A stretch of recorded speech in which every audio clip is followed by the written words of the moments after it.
તો કોરોનાથી બચવા માટે આપવામાં આવેલી કોવિશિલ્ડ રસી મામલે આ મોટા સમાચાર સામે આવ્યા છે। કોવિશિલ્ડને બનાવનાર કંપની એસ્ટ્રાઝેનેકાએ દુનિયાભરમાંથી પોતાની રસી છે પાછી લેવાની શરૂ કરી દીધી છે। બ્રિટનની ફાર્મા કંપનીએ રસીની ખરીદી અને વેચાણ બંધ કરવાનો નિર્ણય લીધો છે।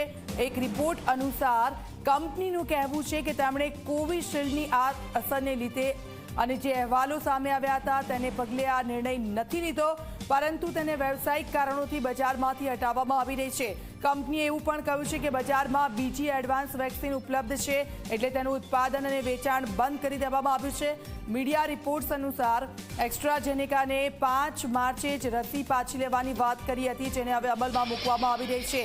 મહત્વનું છે કે એસ્ટ્રાઝેનેકાએ 2020માં ઓક્સફર્ડ યુનિવર્સિટી સાથે મળીને કોરોનાની આ વેક્સિન બનાવી હતી, જે બાદ ભારતમાં સીરમ ઇન્સ્ટિટ્યૂટે આ જ ફોર્મ્યુલાથી કોવિશિલ્ડ નામની રસી બનાવી હતી। ભારતમાં લોકોને સૌથી વધુ કોવિશિલ્ડ રસી જ આપવામાં આવી છે અને આ મામલો ગંભીર એટલા માટે છે કારણ કે આ કંપની વેક્સિનની આડઅસર થતી હોવાની કબૂલાત કરી ચૂકી છે।